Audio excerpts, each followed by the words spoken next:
Welcome to our Wednesday night Bible study on biblical Christian ethics.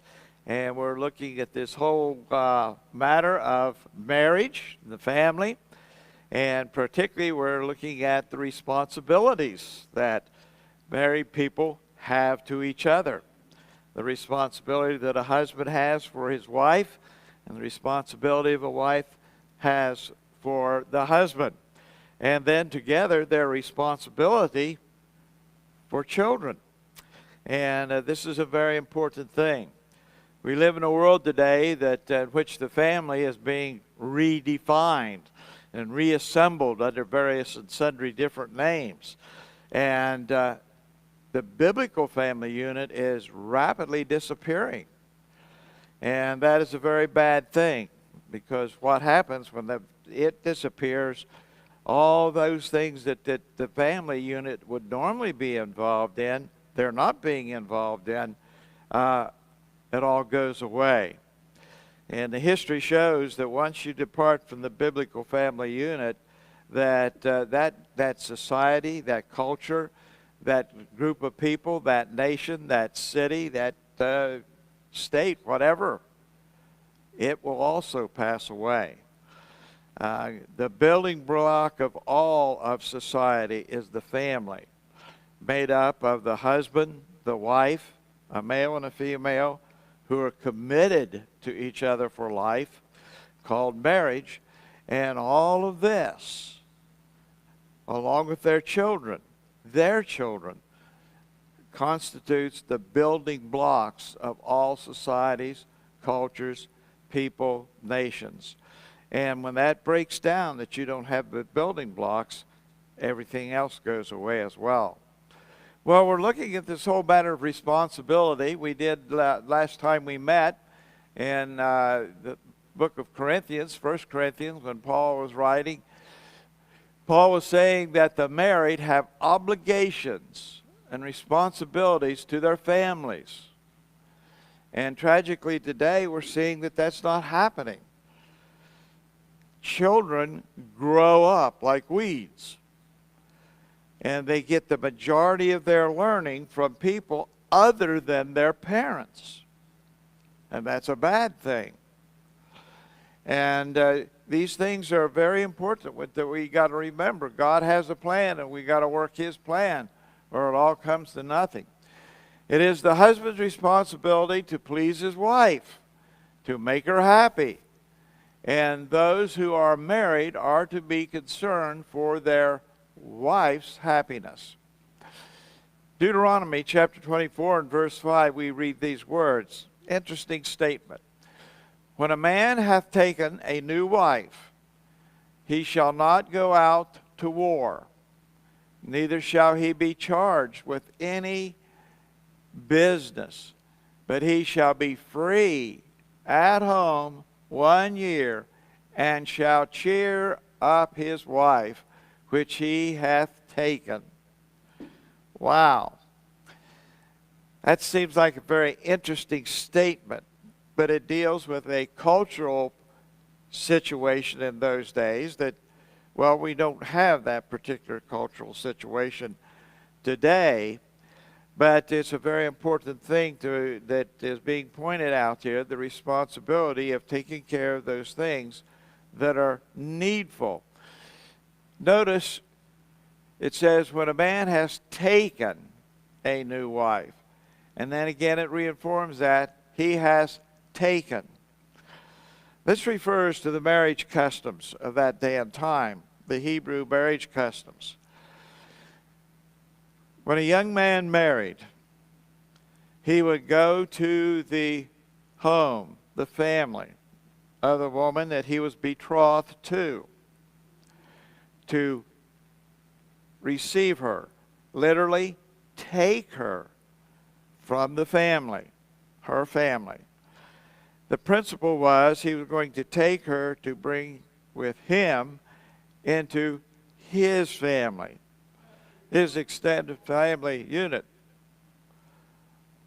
I assume. Anyway, you need to understand that the family unit is a little bit different than the family unit today. Normally when we marry today, we just blend both of the parents of the bride and the parents of the groom. We blend them together, bring them together. And that's what we do today, but in those days they didn't. And when the bride would leave her family, she became a part of her husband's family.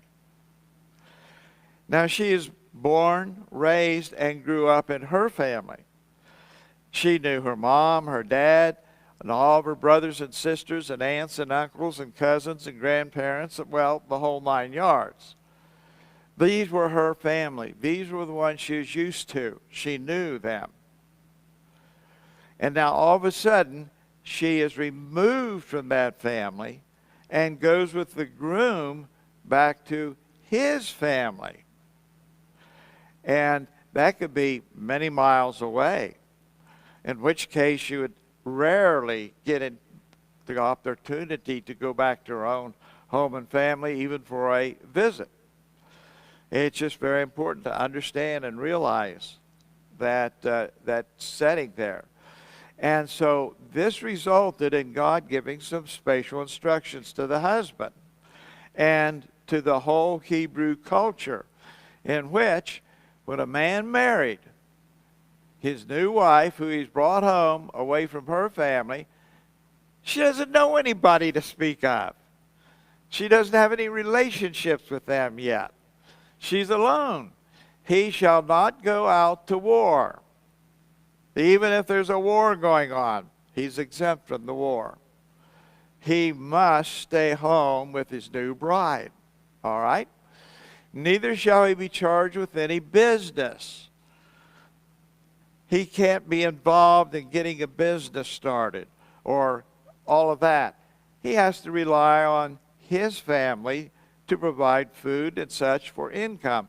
He needs to take care of his wife, to be with her. And the adjustment period of being married to her husband and he to his wife, this is going on.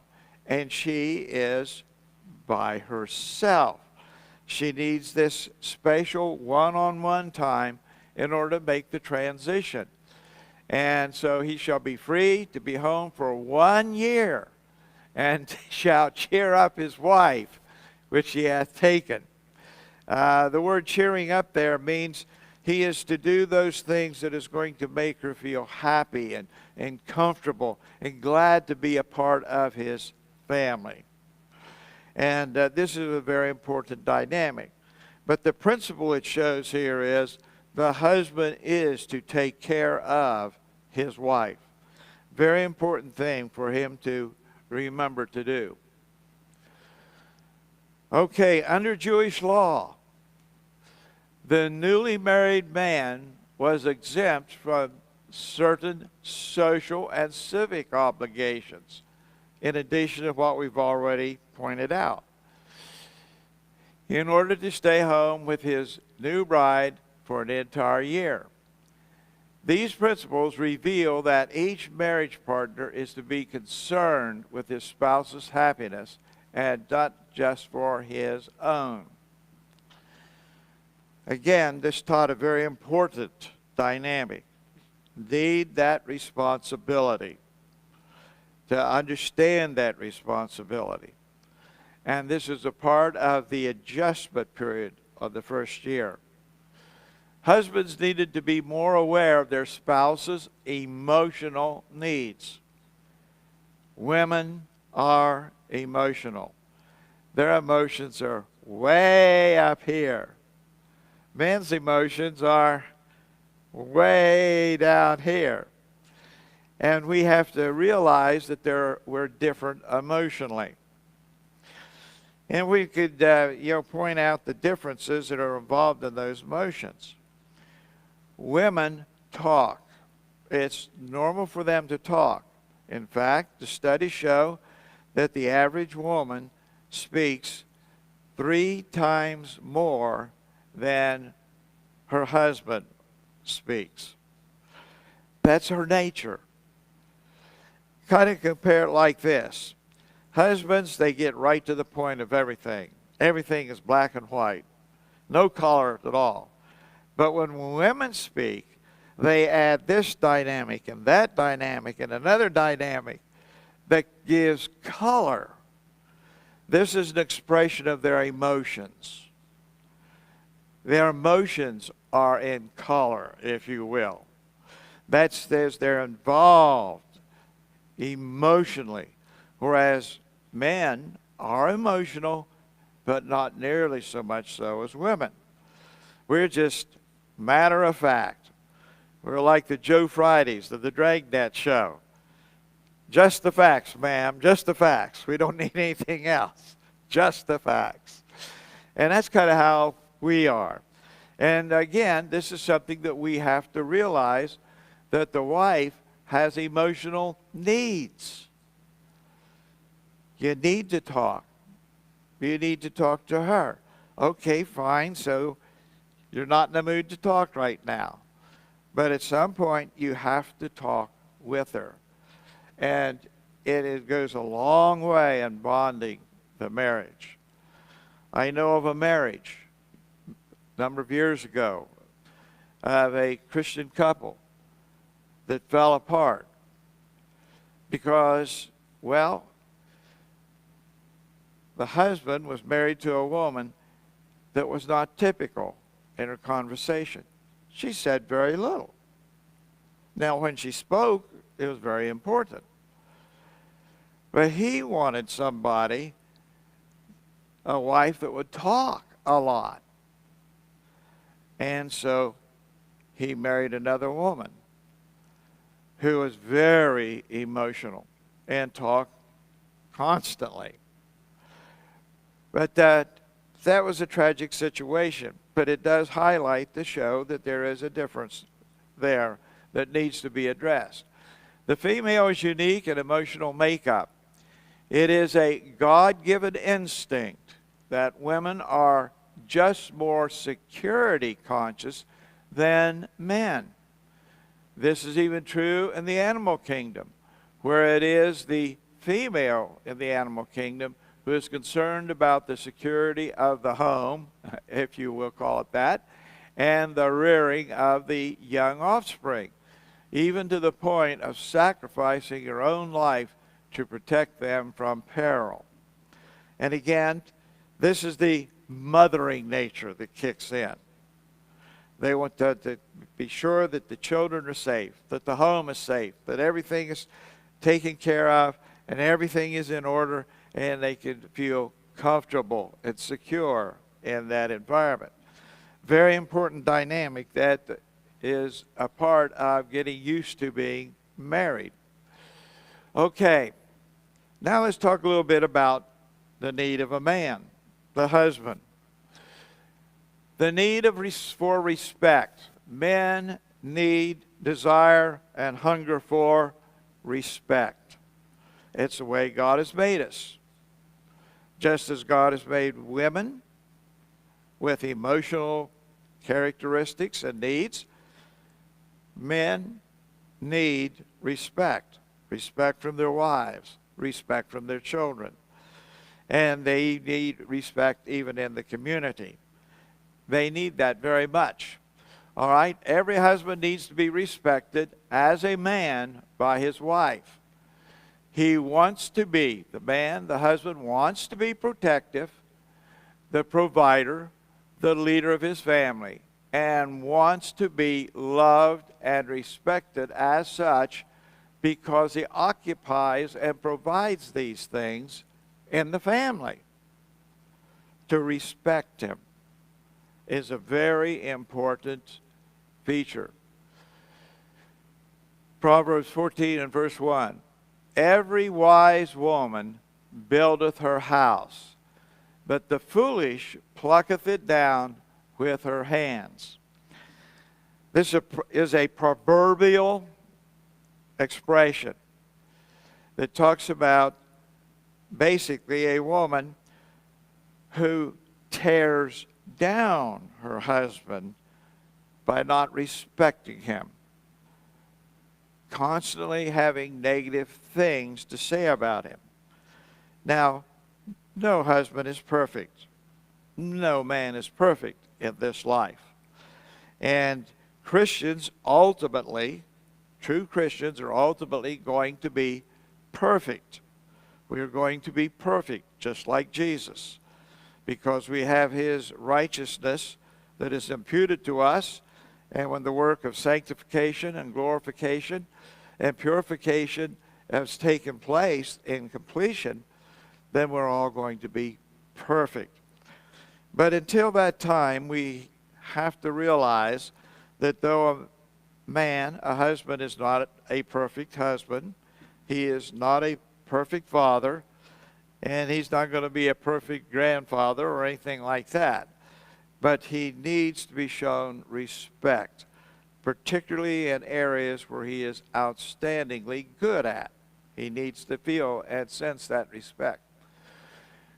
One of the things that threaten a man's headship and manliness is a wife who becomes financially independent and self-sufficient. Today, this has become a real problem because many women work outside the home. And they're not stay-at-home mothers that take care of their children. The children, well, they are taken care of by somebody, but not necessarily her. Somebody has to watch them. Somebody has to meet their needs and so on. But women have become career-oriented. And the feminist movement has fueled this, that all women can be just like men. They can do everything a man does. And, all those things are very interesting observations. And they think that this is something that is important for society to enter into. But God has not made us that way. Women need to realize they are a unique creation of God. He didn't make a second Adam when he made Eve. He didn't do that. A woman is totally different from a man. You can see that physically. You can understand that mentally, emotionally, psychologically, spiritually. You can see the difference. Men think different than women think. Women think obviously different than men think. One of the major differences is, for example, a woman comes in to her house and she's working there in her house, cleaning house, doing dishes, making supper, whatever. And something happens. Something gets broke in the house. And she will tell her husband when he comes home. And he says, okay, I'll take care of that. But she'll continue to talk about that the rest of the evening. Maybe he doesn't have the equipment to fix the situation. He would have to go get it somewhere. But it's not something that is particularly essential that has to be fixed at this moment. But she will pour herself out in regards to this, or her husband. A unique and strange things happens with her at that point.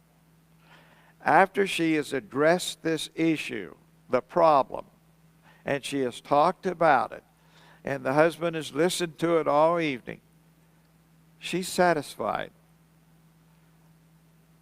If he doesn't fix it for the next week to 10 days, on average, she's okay with that, because her talking about it has made her feel good about the situation. It don't need to be fixed, because in her heart and mind, her talking about it has fixed it. Now, men on the other side of the coin are different. We don't talk about fixing it.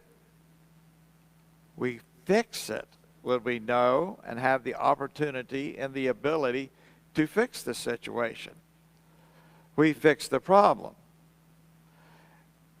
and we see it as a problem, and we fix it. Men are problem solvers. Women adjust to whatever is going wrong by, again, talking about it, getting it out, and they feel good about it. To them, the problem is solved. To the man, the problem is still there. He's got to deal with it because he wants it fixed. Men are fixers. Again, we're thinking in terms of general. There's always exceptions on both sides, men and women, to these things that we're sharing with you. All right. Women have become self-sufficient today. It is not uncommon today for a woman to make more money than her husband. That kind of hits the self-esteem of the husband pretty hard if the wife is making more money than he is, because he is the provider. It's just his nature to provide, wanting to be the provider. But the cost of things today has escalated in its insanity, constantly inflating the prices. There's three things that drives the inflation situation, which actually means that we pay for things with money that's not worth what the thing really is worth. And it's not worth much, the thing, the situation, or circumstances, because of the inflation that has increased. The value of money gets smaller. Today, according to the last studies that I looked at, $1 today, 100 pennies, $100 is only worth 14 pennies, 14 cents. And that is one of the reasons why the price keeps going up, because the money keeps coming down in its value. Don't take long to see that we're heading for a problem, a financial crisis. What happens when the dollar gets to zero worth? Aha! You guessed it. Everything falls apart in a hurry. It becomes chaos in a hurry. We need to get a handle on things. But inflation, motivated by greed and covetousness, is what drives and causes inflation to set in. We move to, instead of paying cash for things, in other words, we have the money to buy this, we buy it. If we don't have the money, we don't buy it. We charge it.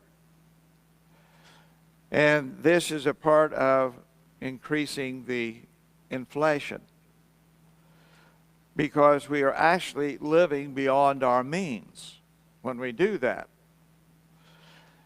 And 100 years ago, the average person never borrowed money. They lived on their income.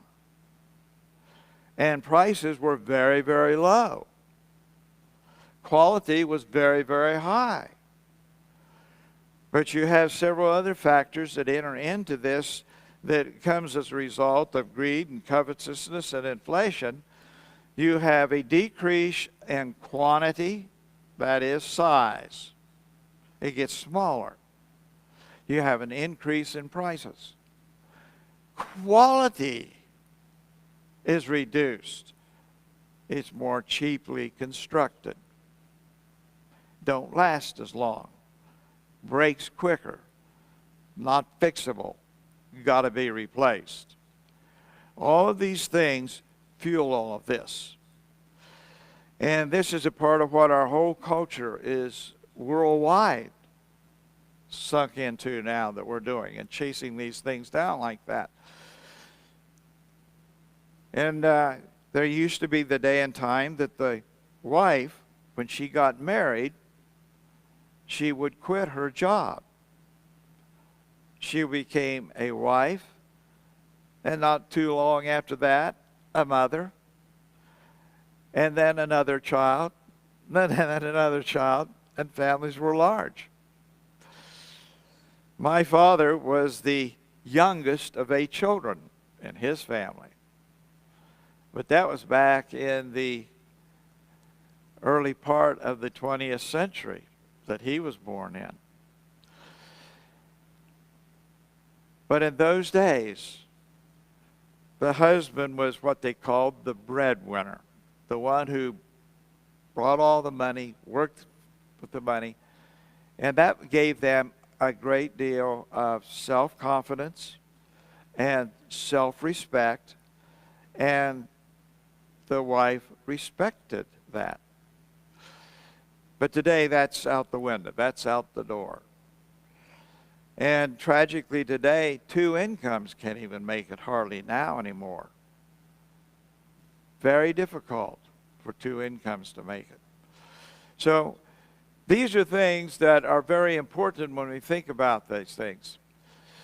Well, those who are self-sufficient women, such women convey displeasing attitudes which threaten the husband's role. The role of being the provider, the one who cares, the protector, that sort of thing. We know that in such cases it is imperative that the wife go out to work. That has happened. There's so many things that are external to us that affect us this day as a family, as husbands and wives and children.